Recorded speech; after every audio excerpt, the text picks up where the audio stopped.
What is going on, guys? I hope everyone's having a great night. It's a beautiful night in Tennessee, as it usually is. My name is Paul. I'll be your host for the next few minutes. I was talking to Dave over at Just the Watch, and he mentioned that my channel had kind of become a sort of Omega heavy channel. That was by no means intentional, but it is my favorite watch. I do love my Omegas, my Seamasters, my Speedmasters. They're awesome, still somewhat attainable in comparison to other luxury brands. So yeah, it's become an Omega heavy channel. So I thought it only fitting to continue talking about Omegas. I will be talking about the Omega that was released just this week on the 26th, January 26th of 2023. Omega released the Speedmaster Super Racing with an amazing +2 seconds a day of timekeeping accuracy. That's something that's pretty much unheard of in the watch keeping realm, especially for an automatic timepiece. So we will be talking about that. I know I'm a little late to the game there, but today I do want to talk about another Speedmaster. Good friend of mine and co-worker who's also a watch collector picked up this watch a while back, and I've been wanting to put it on the channel for a little bit. So I'm going to bring it to you guys today, and that is the Omega Speedmaster Automatic Mark 40. This is the triple calendar that I'm sure many of you guys will recognize. It is an icon, second or third only to the Speedmaster Professional and possibly the Mark II. Ben Clymer has one in one of the colorful combinations. This one, the all black, much like the original Omega Speedmaster Professional. So I hope you guys will stick around to take a look at it. If that sounds good to you, let's get right to it.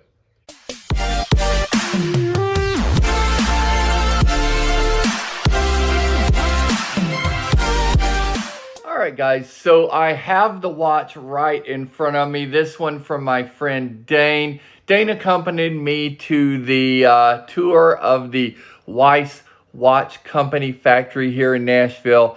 If you haven't seen that video, definitely check it out. It is great. And this is a great watch. This one from the early 2000s. This one is the Omega Speedmaster Automatic Mark 40.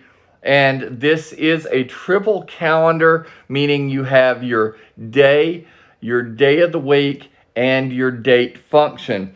The triple calendar is a reference 3520.50.00. This is well before Omega got overly ridiculous with their reference numbers. So pretty easy to remember. If you can't remember that, just remember Mark 40.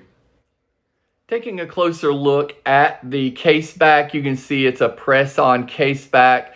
These are push pin bracelet attachments, so this is a mid-2000s watch. They had not gotten into screws yet, just push pins, but they are pins and sleeves, not just split pins. So that part's good, and you can see you have a stainless steel sliding 2-button hidden clasp to allow for a larger hand, smaller wrist combination to fit this watch. Slide the watch on, slide the clasp shut. You can have a nice fit on a 6 3/4 wrist like myself, or smaller with a large hand, and slide this watch right over it quite easily. Something that's fairly difficult to do these days with modern clasps.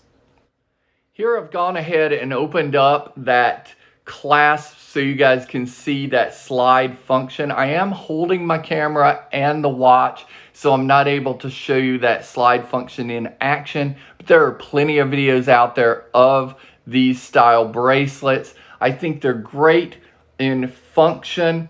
In actual use, they're a little difficult to attach, so it's a give and take, a plus and minus, so to speak. This is a caliber 1151 movement within this triple date, 44-hour power reserve with that automatic movement. 39 millimeter steel case with a black steel tachometer scale bezel.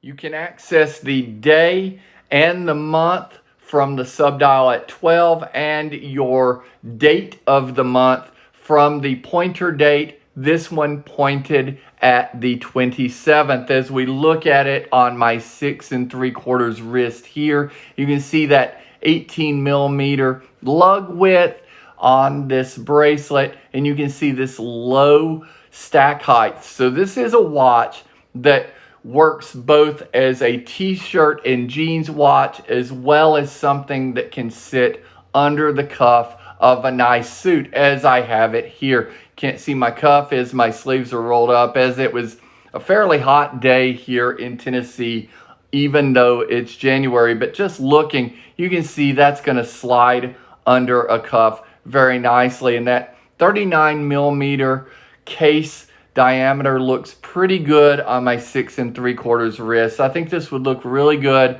up to a 7 3/4 inch wrist, and with that extendable slide clasp and 2-button deployant, it is fittable to something that large. So definitely an option for bigger wrists and smaller wrists alike. You have chronograph subdials at 12, 9, and 6. That's different from the iconic MoonWatch, but common within the automatic calibers of the Speedmaster. And then you have a dual-handed subdial at 9 o'clock. So double functions there. Pushers act accordingly to most chronographs. Top right, start and stop. Bottom right, reset. No screw down crown. This is a 3 ATM, so very shallow water resistance, as with all the Speedmasters, something that will probably never ever change within the Omega line. So a beautiful chronograph, a lot of functionality, sort of harkens back to that MoonWatch appearance. So if you're looking for a MoonWatch, can't quite justify the price, definitely check out one of these, as you can still acquire these under $3,000 these days. But I think that's temporary, guys. Everything's going up. Omega is becoming much more desirable. The Speedmasters are becoming much more desirable. I would grab one of these while you can, because I don't think they're going to last at this price very much longer. This one, a great condition. I'm really jealous of Dane for finding this one for the price he did, in the condition he did. If you guys want to see more of his collection, more of some of my other friends' collections, let me know. I'll be glad to reach out and do that. And please don't forget to hit that subscribe button, hit that bell icon for notifications, and we'll see you next time. Peace.